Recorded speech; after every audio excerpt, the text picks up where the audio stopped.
ನಮಸ್ಕಾರ ಸ್ನೇಹಿತರೆ. ಮುಂಬರುವ ಗ್ರಾಮ ಲೆಕ್ಕಾಧಿಕಾರಿ ಹುದ್ದೆಗೆ ಸಂಬಂಧಪಟ್ಟಂತೆ ಕೆಲವೊಂದು ಪ್ರಶ್ನೋತ್ತರಗಳನ್ನು ನಿಮಗಾಗಿ ತಂದಿದ್ದೀನಿ. ಇದು ಬರೀ ಗ್ರಾಮ ಲೆಕ್ಕಾಧಿಕಾರಿ ಹುದ್ದೆಗೆ ಅಂತಲೇ ಅಲ್ಲ, FDA, STA ಮತ್ತು ಇನ್ನಿತರ ಸ್ಪರ್ಧಾತ್ಮಕ ಪರೀಕ್ಷೆಗಳಿಗೂ ಈ ವಿಡಿಯೋ ತುಂಬ ಉಪಯುಕ್ತವಾಗುತ್ತೆ. ದಯವಿಟ್ಟು ವಿಡಿಯೋನ ಪೂರ್ತಿ ನೋಡಿ. ಈಗ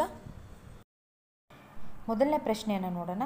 ಭಾರತದಲ್ಲಿ ಮೊದಲ ಬಾರಿಗೆ ಅಂಚೆ ಚೀಟಿಯನ್ನು ಜಾರಿಗೊಳಿಸುವುದವರು ಯಾರು ಅಂತ ಕೇಳಿದ್ದಾರೆ. ಮೊದಲನೇದಾಗಿ lord Ripon, lord Williams Bentinck, lord Irwin, lord Dalhousie ಅಂತ 4 ಆಪ್ಷನ್ಸ್ನ ಕೇಳಿದ್ದಾರೆ. ಇದಕ್ಕೆ ಸರಿಯಾದ ಉತ್ತರ ಲಾರ್ಡ್ ಡಾಲ್ ಹೌಸಿ ಅವರು. ಭಾರತದಲ್ಲಿ ಮೊದಲ ಬಾರಿಗೆ ಅಂಚೆ ಚೀಟಿಯನ್ನು ಜಾರಿಗೊಳಿಸಿದವರು ಲಾರ್ಡ್ ಡಾಲ್ ಹೌಸಿ ಅವರು ಅಂತಲೇ ಹೇಳಬಹುದು. ಎರಡನೇ ಪ್ರಶ್ನೆ, ಡಿಪ್ರೆಸ್ಡ್ ಕ್ಲಾಸ್ ಲೀಗ್ ಸ್ಥಾಪಕ ಅಂತ ಕೇಳಿದ್ದಾರೆ. ಇದರಲ್ಲಿ 4 ಆಪ್ಷನ್ಸ್ ಕೊಟ್ಟು doctor BR Ambedkar, 2 doctor Babu Jagjivan Ram, 3 Periyar Ramasamy Nayak, 4 Jyotiba Phule ಅಂತ ಕೇಳಿದ್ದಾರೆ. ಮೊದಲನೇದಾಗಿ ನಾವು ಇಲ್ಲಿ ತಿಳ್ಕೊಬೇಕಾಗಿರೋದು ಏನು ಅಂತಂದರೆ, ಡಿಪ್ರೆಸ್ಡ್ ಕ್ಲಾಸ್ ಲೀಗ್ ಅಂದರೆ ಏನು ಅಂತ ತಿಳ್ಕೊಬೇಕಾಗುತ್ತೆ. ತುಳಿತಕ್ಕೆ ಒಳಗಾದ ಅಥವಾ ಶೋಷಣೆಗೆ ಒಳಗಾದ ಸಮುದಾಯದವರ ಸಮಾನತೆ ಸಾಧಿಸುವ ಉದ್ದೇಶದಿಂದ ಸ್ಥಾಪಿತವಾದ ಒಂದು ಸಂಸ್ಥೆ ಅಂತಲೇ ಹೇಳ್ಬೋದು. ಈ ಸಂಸ್ಥೆಯ ಸಂಸ್ಥಾಪಕ ಬಂದು ಡಾಕ್ಟರ್ ಬಾಬು ಜಗಜೀವನ್ ರಾಮ್ರವರು ಈ ಸಂಸ್ಥೆಯ ಸಂಸ್ಥಾಪಕರು.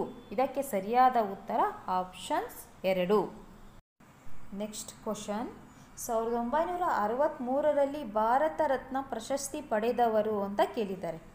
4 ಆಪ್ಷನ್ಸ್ ಕೊಟ್ಟಿದ್ದಾರೆ.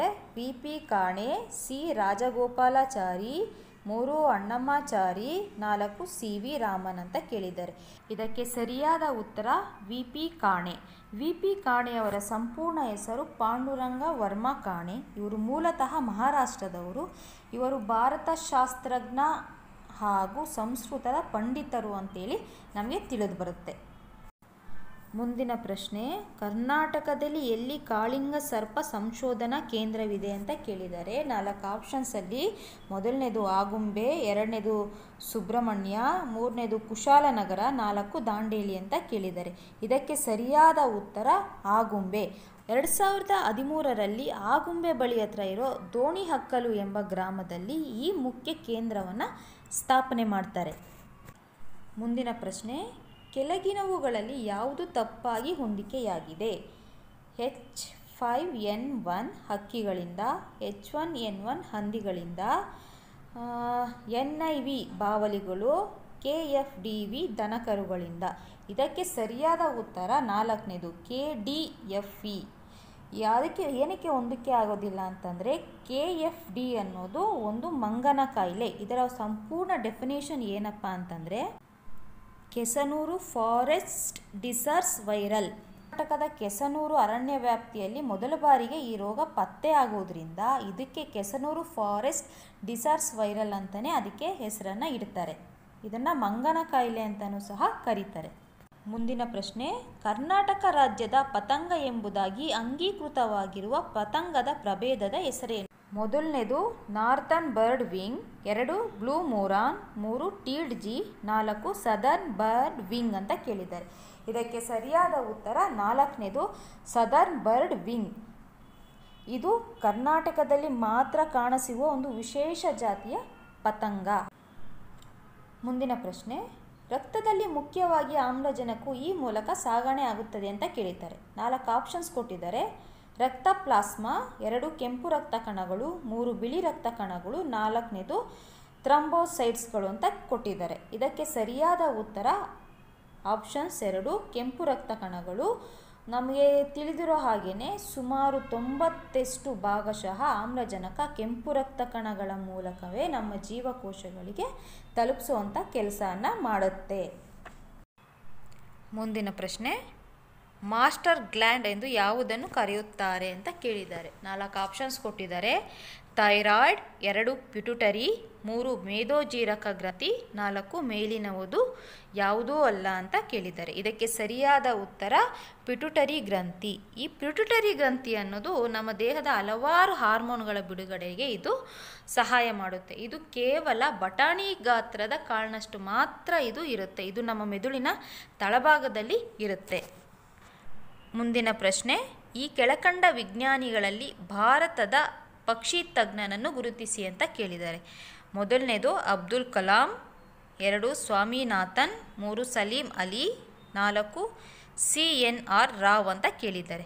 ಇದಕ್ಕೆ ಸರಿಯಾದ ಉತ್ತರ ಸಲೀಂ ಅಲಿಯವರು.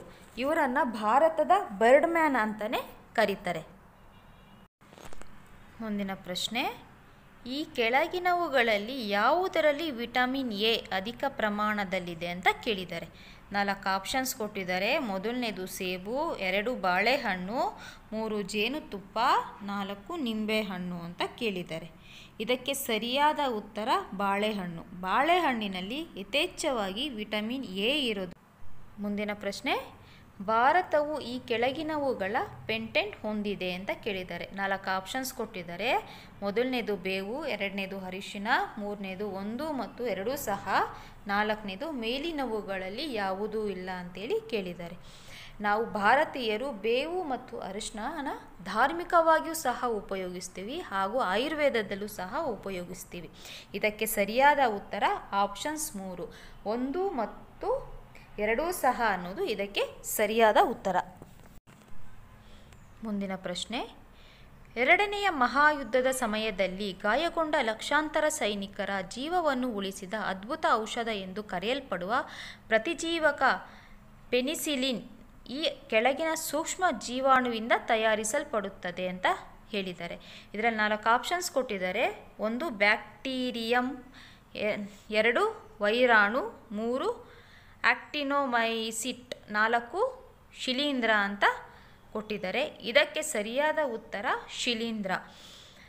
2ನೇ ಮಹಾಯುದ್ಧದಲ್ಲಿ ಲಕ್ಷಾಂತರ ಜನ ಗಾಯಗೊಂಡಿರ್ತಾರೆ. ಅವರಿಗೆ ಶಿಲೀಂಧ್ರವನ್ನು ಉಪಯೋಗಿಸಿಕೊಂಡು ಔಷಧಿಯನ್ನು ಕಂಡುಹಿಡಿತಾರೆ. ಮುಂದಿನ ಪ್ರಶ್ನೆ, ಮಣ್ಣಿನಲ್ಲಿ ಕಂಡುಬರುವ ಆಮ್ಲ ಅಂತ ಕೇಳಿದ್ದಾರೆ. 4 ಆಪ್ಷನ್ಸ್ ಕೊಟ್ಟಿದ್ದಾರೆ. ಮೊದಲನೇದು ಅಸೆಟಿಕ್ ಆಮ್ಲ, 2 ಫಾರ್ಮಿಂಗ್ ಆಮ್ಲ, 3 ಕಾರ್ಬೋನಿಕ್ ಆಮ್ಲ, 4 ಹ್ಯೂಮಿಕ್ ಆಮ್ಲ. ಇದಕ್ಕೆ ಸರಿಯಾದ ಉತ್ತರ ಹ್ಯೂಮಿಕ್ ಆಮ್ಲ. ಇದು ಮಣ್ಣಿನ ಫಲವತ್ತತೆಗೆ ಮತ್ತು ಮಣ್ಣಿನ ರಚನೆಗೆ ಬಹಳ ಮುಖ್ಯವಾದ ಕಾರ್ಯವನ್ನು ನಿರ್ವಹಿಸುತ್ತೆ. ಮುಂದಿನ ಪ್ರಶ್ನೆ, ಆಲಂ ಮಣ್ಣಿನ ನೀರನ್ನು ಡ್ಯಾಶ್ನಿಂದ ಶುದ್ಧೀಕರಿಸುತ್ತದೆ ಅಂತೇಳಿ ಕೊಟ್ಟಿದ್ದಾರೆ. ಇದಕ್ಕೆ 4 ಆಪ್ಷನ್ಸ್ ಇದೆ.